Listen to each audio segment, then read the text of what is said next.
Vamos a recibir palabra de nuestro Señor. Un poquitito menos volumen al mío para que no tiemble tanto. Cualquier cosita, una rayita. Animándonos al trabajo en la iglesia. Esdras, capítulo número 1, versículo número 5. ¿Dónde está Esdras? Bueno, por allá donde se acaban los reyes, donde se acaban las crónicas, ¿verdad? Antes de Salmos, por allá. Esdras, capítulo número 1, versículo número 5, animándonos al trabajo en la iglesia. Vamos a leer primeramente su servidor, el versículo 5 del capítulo número 1, y después lo hacemos todos juntos. ¿Lo tenemos? Dice la hermosa palabra de nuestro Señor. Entonces se levantaron los jefes de las casas paternas de Judá y de Benjamín, y los sacerdotes y levitas, todos aquellos cuyo espíritu despertó Dios para subir a edificar la casa de Jehová, la cual está en Jerusalén. Juntos.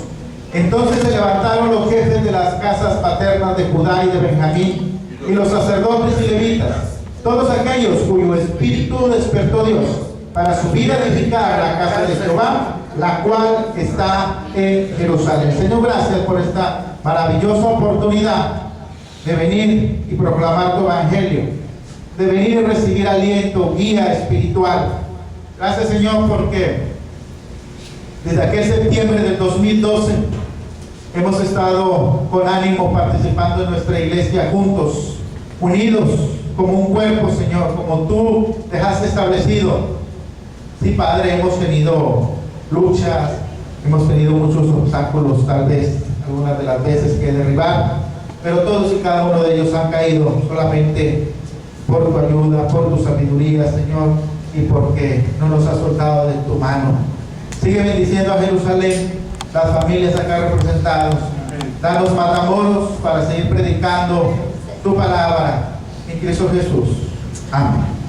Pueden tomar asiento, hermanos. Miren, ni Esdras ni Nehemías, que son personajes presenciales de lo que ocurrió allá en el restablecimiento del templo de nuestro Señor hace muchos años, ninguno de ellos figura entre los héroes que pusieron en fuga a ejércitos poderosos.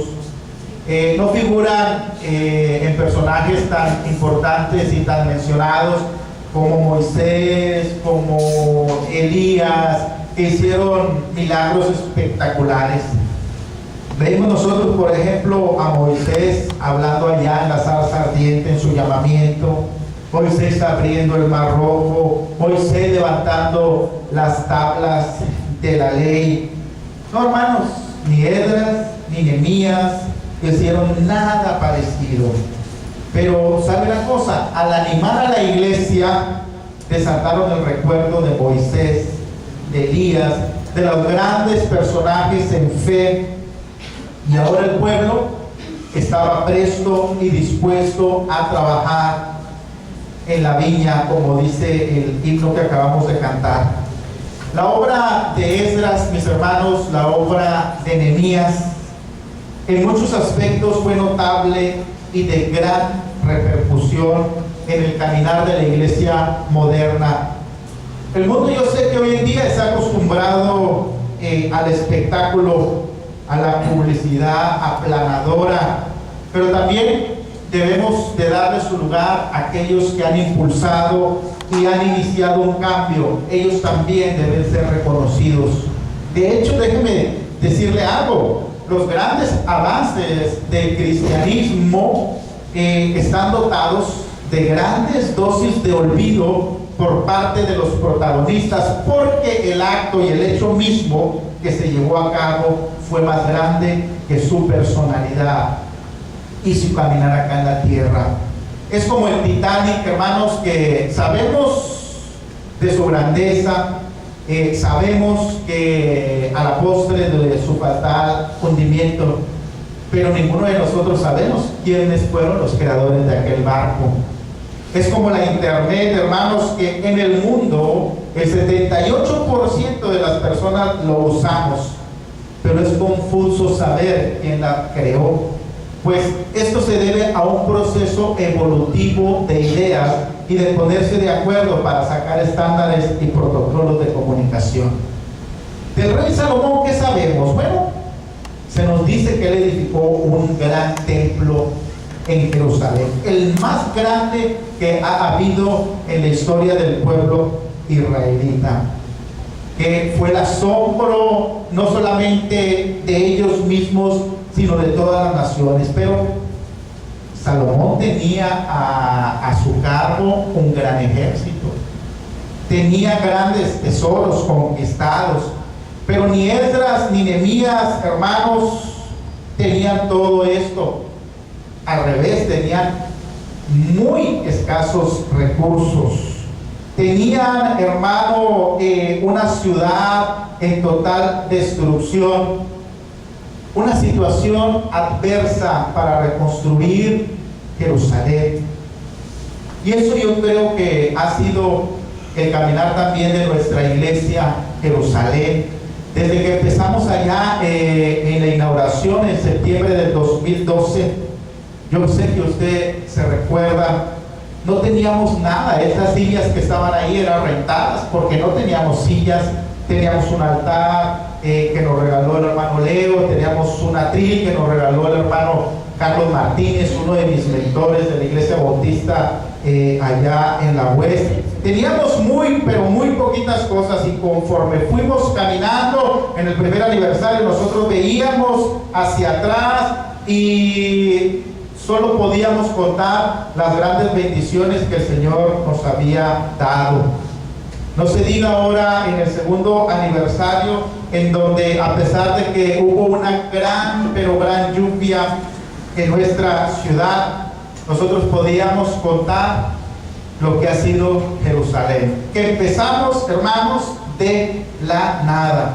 Y ahora vea qué hermoso se va viendo nuestro templo. Ya no tenemos ni una sola silla metálica, todas acolchonaditas, todas hermosas. Ya tenemos la mitad de ellas, 35, nos faltan otras 35 para completar las 70. Pero tenemos muchas similitudes entre lo que ha sido el restablecimiento del templo de Esdras y Nehemías. A ellos les costó mucho. A nosotros también, hermanos, nos ha costado cada una de las cosas que tenemos acá en nuestra iglesia. Por eso las cuidamos, por eso tratamos de darle su lugar, de darle la limpieza y el orden que este lugar santo necesita. Hermano, pero ¿en qué consistió el secreto del triunfo para poder edificar? ¿Cómo pudo prosperar la obra? Bueno, lo invito a volver a abrir la escritura ya en Esdras capítulo número 1, versículo número 5. Porque la obra, hermano, de una iglesia prospera cuando la iglesia misma se levanta. Mucha gente piensa acerca de mí que como yo estudié mi seminario en la ciudad de Brownsville, allá en Estados Unidos, pues nosotros tenemos mucha ayuda de aquellas iglesias. Hemos tenido, pero lo más ha sido de lo que usted se ha puesto en su corazón, metido la mano a su bolsa y puesto en el alfolí.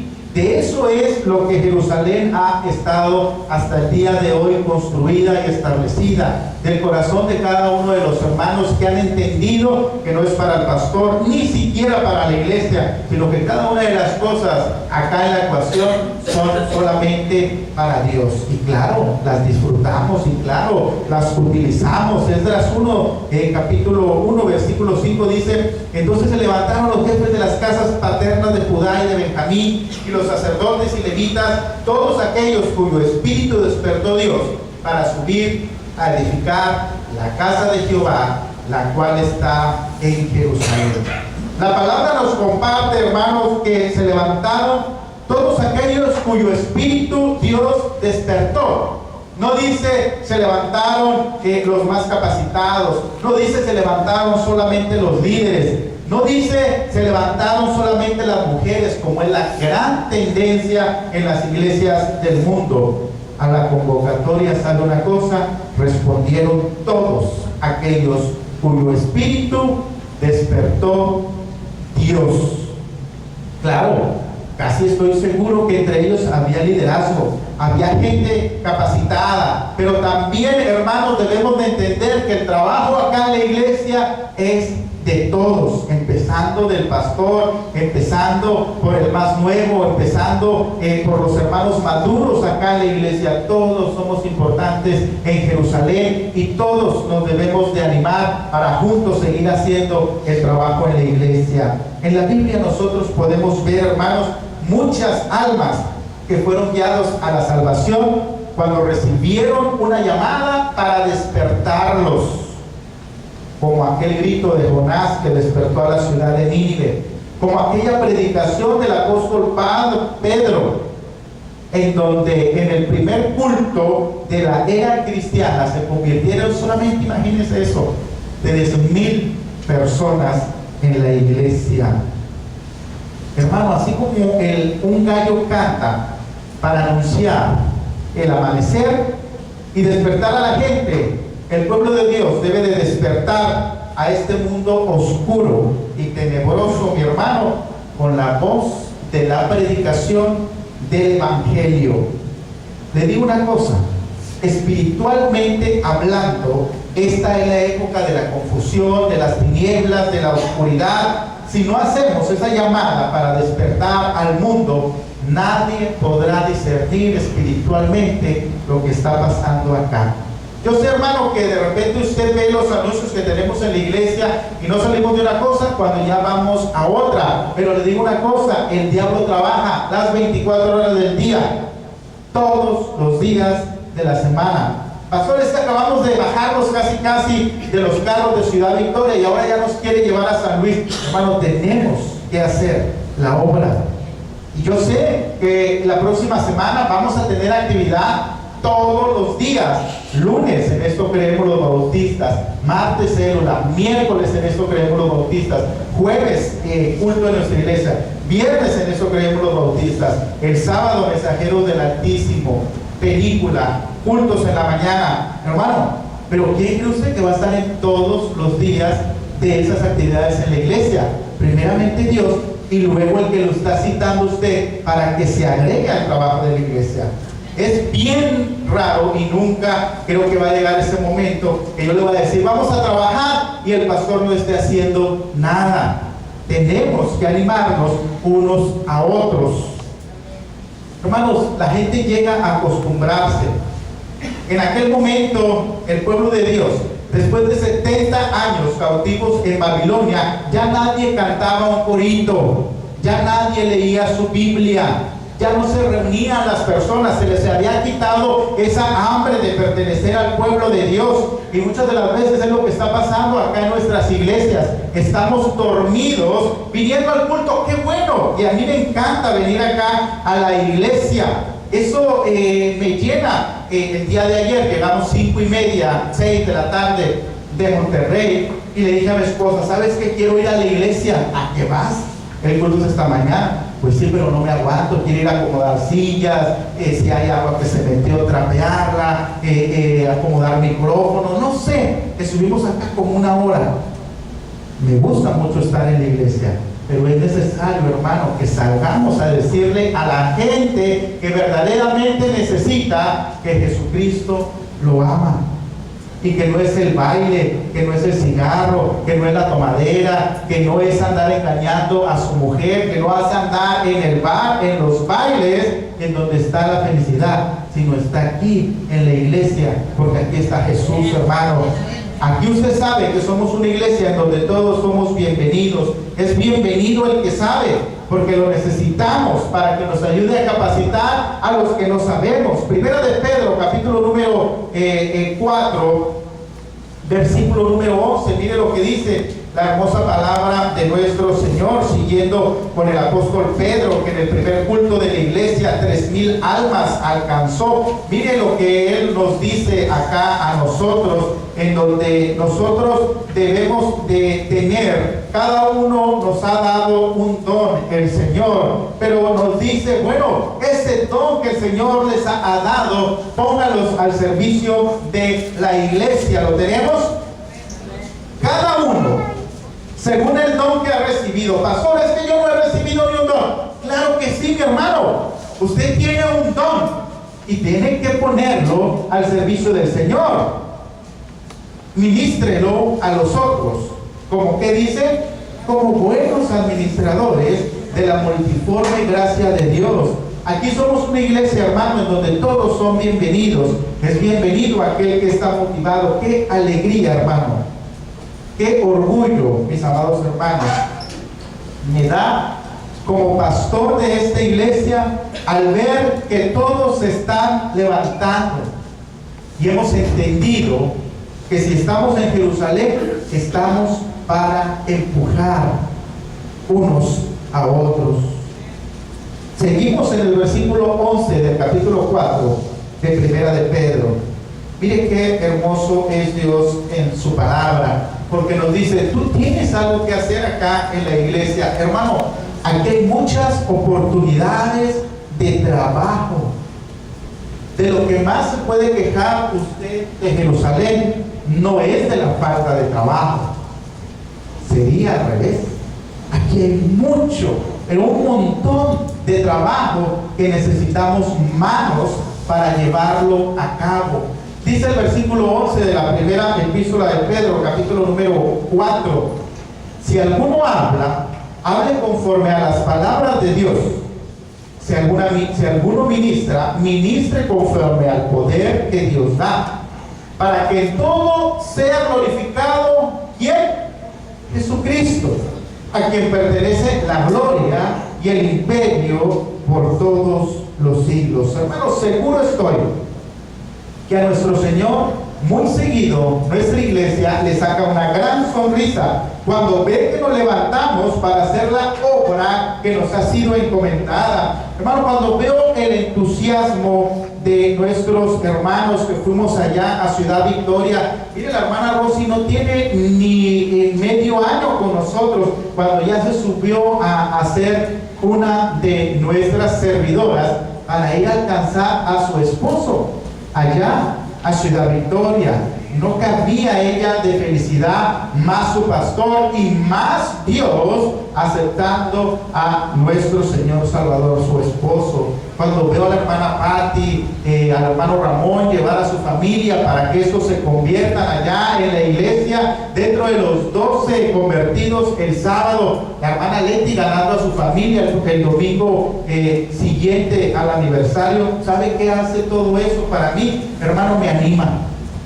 Me dice que vamos por un buen camino y esto debe de servir para usted. No, hermano, no me tome a mal nunca cuando yo le diga que se levante de esa silla a servir. Si aquí no etiquetamos a nadie, es para toda la iglesia, para todos los que nos están escuchando en el internet. Hermano, tenemos que activarnos como iglesia, porque entre más seamos, más alcanzados vamos a tener para Jerusalén.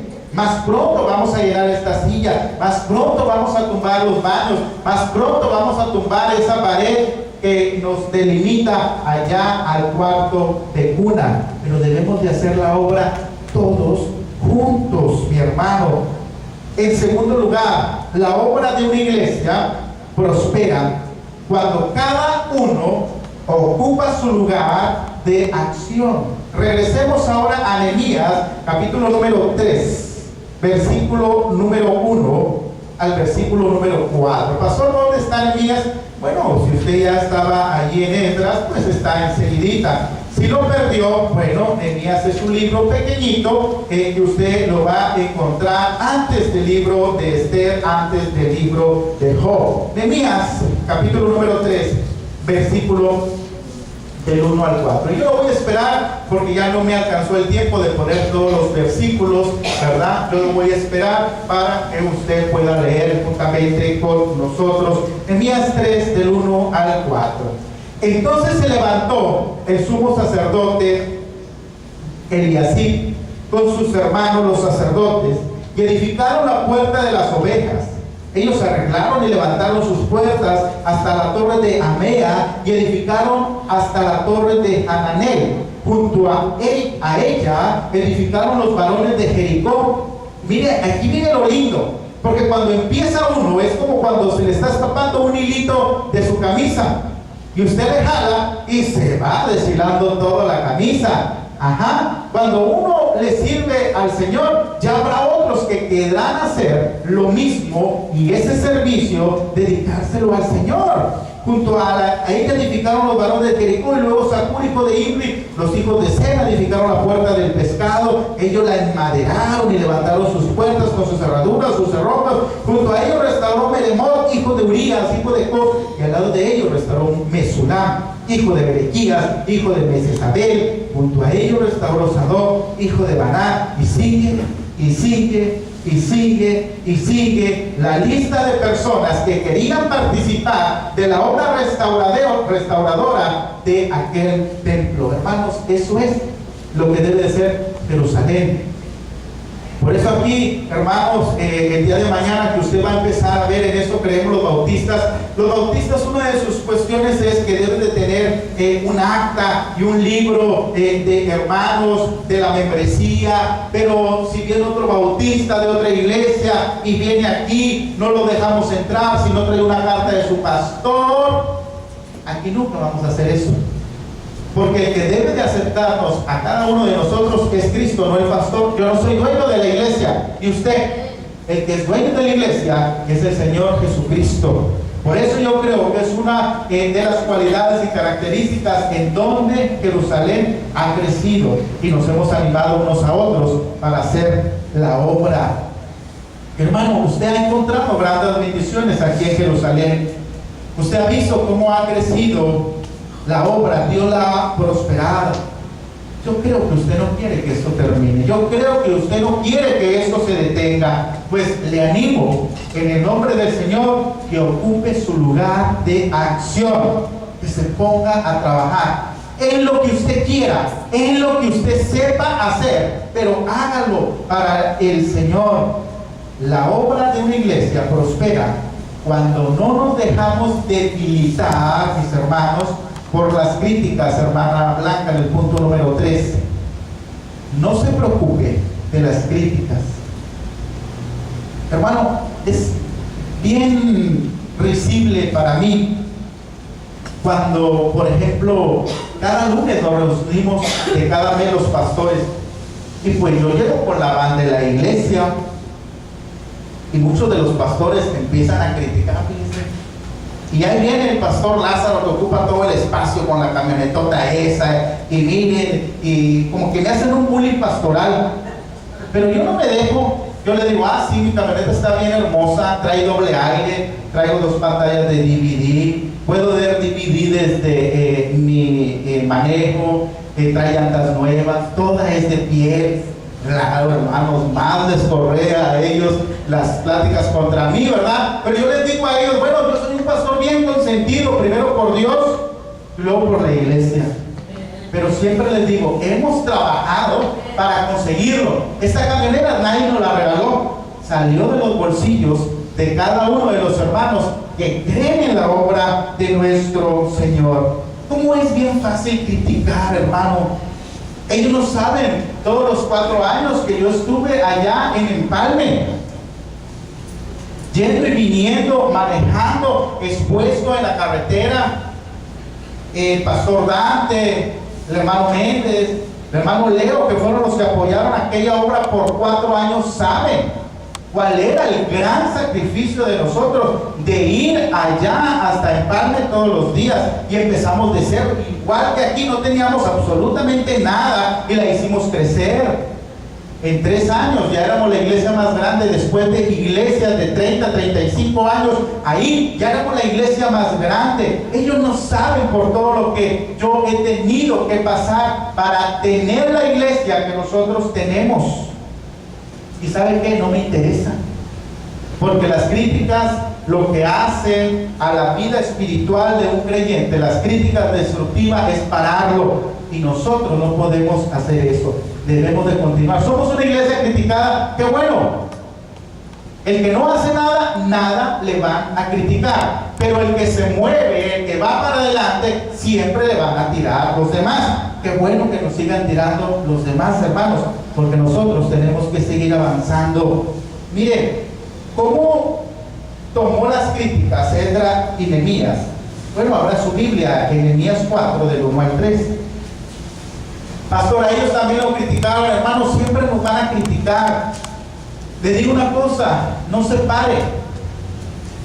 A veces, como decía Rosario Robles del PRD cuando entró a la jefatura de gobierno del Distrito Federal, hablaba del fuego enemigo, que mismas personas de su mismo partido la atacaban. Así va a ser acá. Tal vez su misma familia se ría de usted, sus vecinos, sus compañeros de trabajo, pero usted tiene que seguir adelante, porque el servicio que usted hace es para Dios. Cuando viene la crítica, hermano, y usted no la aguanta, con todo respeto y cariño, quiere decir que no está alimentado espiritualmente para resistirlo, porque eso va a haber siempre. Siempre va a haber ese tipo de comentarios contra usted. Pastor, ¿y usted está preparado? No lo sé, pero no me paran las críticas. ¿A qué va hasta San Luis? Está bien complicado. ¿A qué va Victoria? Si mire, acabamos de hacer esa actividad. Sí, hermano, 16 almas. ¿Cuánto va a haber en San Luis? No lo sé, pero sé que vamos a trabajar para el Señor. Y si es del Señor, vamos a venir con almas y con trabajo presentable, no a la iglesia, a Dios. Y después de que se lo presentas a Dios, se lo presentas a la iglesia. ¿Cómo actúa entonces Esdras y Nehemías? ¿Cómo actuar el día de hoy? Bueno, cuando oyó Sanballat, lo tenemos, Nehemías 4, del 1 al 3, que nosotros edificábamos el muro, ¿qué pasó? ¿Quién era Sanballat, pastor? Bueno, uno de los que estaban en Jerusalén, que toda su vida se la pasó caminando por las ruinas. Y mira nada más, esas ruinas, ya habrá alguien que venga, y se iba. Tuvieron que venir Esdras y Nehemías, 70 años en el cautiverio, y restablecer y restaurar. Hermano, así va a pasar. Misma gente que está al lado de nosotros, que nos tienen que apoyar, son las que más critican. Pero mire qué hermoso es la palabra del Señor, porque ellas nos dan la pauta de cómo debemos de reaccionar. ¿Cómo, pastor? Bueno, echándole más ganas. Yo le cuento que la primera vez que metí a los cuates, los traje por todos los deportes. Y los metí al taekwondo y se salieron. Y los metí a natación y se salieron. Y un día los metí al fútbol y les compré los tachones y el uniforme. Pagué la mensualidad, la inscripción y todo. Y sí, el primer día ahí, 2, 3 días, que el primer partido que me les dieron de patadas, pero patadas, lloraron y ya no quisieron. Entonces me decían, ¿qué hago? Le digo, regreses y regreses ahí donde andaba y regrese de las patadas. Mi esposa, yo creo, pensó, no, pues vamos a sacarlo. No, hermano, si a usted le dan un trancazo, usted tiene que regresarlo. Claro, después de que ya puso la otra mejilla, dice Jesucristo, ¿verdad? Entonces ya les vi las piernas y sí, andaban todos moretoneados. Pero regrese el mono, nosotros los fracasos al diablo de la manera en que nosotros podemos hacer. Y yo les decía a mis hijos, pues mételes gol. En lugar de una patada, les va a doler más el marcador. Y es lo que nos dice ahora la palabra del Señor. Te van a pegar, te van a dar, pero tú no te muevas. Sé un cristiano de convicción y sigue para adelante. Y entonces se enojó y se enfureció en gran manera e hizo escarnio de los judíos. ¿Qué es escarnio? Bueno, pues es el bullying actual. Y habló delante de sus hermanos y del ejército de Samaria y dijo, ¿qué hacen estos débiles judíos? ¿Se les permitirá volver a ofrecer sus sacrificios? ¿Acabarán en un día? ¿Resucitarán de los montones de polvo las piedras que fueron quemadas hace 70 años? Y estaba junto a él Tobías amonita, el cual dijo, lo que ellos edifican del muro de piedra, ¿qué dice? Si subiera una zorra lo diría. Hermano, la crítica es cruel, ¿verdad? Sí duele. Sí, quizá llega un momento, hermano, en que todo lo que hagamos será criticado. Y le voy a decir algo, entre más hermoso y mejor esté hecho lo que usted hace, más lo va a criticar. Hermano, ya le he dicho, a mí me critican por todo, pero por todo. Y he llegado yo a la conclusión, pues si me van a criticar, que me critiquen por algo bueno. Al fin y al cabo, a la gente que está marcada, nunca la tienes contenta. Entonces sigamos adelante a hacer la obra del Señor. No aceptemos ninguna crítica, ni siquiera de nuestros propios hermanos en la fe. Vamos para adelante, hermanos, sigamos avanzando. Porque esas críticas se quedan estáticas, pero cuando usted camina, el ruido que usted hace al trabajar va a minimizar el ruido que hacen los demás en criticar lo que usted está haciendo. ¿Qué hizo Nehemías con las críticas? Bueno, regrésese a Nehemías capítulo número 2, versículo del 19 al 20. Digo un amén cuando usted lo tenga. Pero cuando lo oyeron, Sanballat Horonita, Tobías el siervo amonita y Gesem el árabe hicieron escarnio de nosotros. ¿Y qué dice? Diciendo: ¿qué es esto que hacéis vosotros? ¿Os rebeláis contra el rey? Y en respuesta les dije: hermano, usted subraye eso porque apréndasela de memoria cuando lo vayan a criticar. Y usted conteste: pastor, usted nos ha enseñado que no debemos de criticar. Bueno, hermanos, en ciertos momentos sí, nos debemos de defender. Debemos de volvernos como apologetas. ¿Qué es eso, pastor? Defensores de nuestra fe. Va a llegar el momento en que le van a criticar, pero no se deje. Y en respuesta les dije: el Dios de los cielos, Él nos prosperará. Y nosotros sus siervos, ¿qué dice? Nos levantaremos y edificaremos, porque vosotros no tenéis parte, ni derecho, ni memoria en Jerusalén. Esos que nos critican, hermanos, por eso les digo que me encanta aquel corito argentino. Esos que te critican, aquí se van a quedar. Y a los que tú les predicabas y se burlaban de ti y te veían como si te estuvieran haciendo un gran favor ellos a ti, ellos se van a quedar aquí. La gente que critica es la gente que no hace nada. ¿Por qué la gente critica, hermano? Porque como no está haciendo nada. Pero la gente que está trabajando no tiene tiempo de criticar. Aquellos que critican, véalo, tienen una característica firme y constante: no están haciendo nada. Pero aquellos que están ocupados no tienen tiempo de hacerlo. Ah, pastor, entonces por eso usted nos pone a trabajar en Jerusalén. Sí, hermano, tenemos que estar trabajando. ¿A qué venimos, pues? No venimos a la iglesia a aprender para luego ir a trabajar para el Señor. Porque si de relajo se trata, lo ir a otro lugar y nos vamos, echamos un café, nos echamos un partido, nos vamos a decir donde usted quiera, pero aquí en la iglesia venimos a trabajar. Porque yo no quiero inactividad en la iglesia, porque de la inactividad empiezan a tener usted pensamientos y empezamos a criticar lo que se hace. Vamos a trabajar todos juntos. Vamos a seguir haciendo las cosas que el Señor nos tiene encomendado. Para terminar, hemos visto que para que prospere la obra de una iglesia, en el punto 1, la obra de una iglesia prospera cuando la iglesia se levanta. Y estoy hablando de la iglesia, no de los que saben, no de los que no saben. Todos nos necesitamos. Los que saben para enseñarnos a los que no sabemos, y los que no sabemos para que haya a quien enseñarle los que sí saben. Hermanos, nos necesitamos todos. Por favor, aquí no hay nadie, aquí no hay excepción de personas. Aquí no hay un pastor que tenga una etiqueta que le esté predicando a uno solo. Le estamos predicando a toda la iglesia. Vamos a trabajar, vamos a chambear juntos, vamos a llenarnos las manos de lodo, de piedra, vamos a lastimarnos, vamos a cansarnos, vamos a San Luis a dormir en el suelo. No en el suelo, hermano, en cemento, en la tierra. Vamos a quedarnos un día sin internet.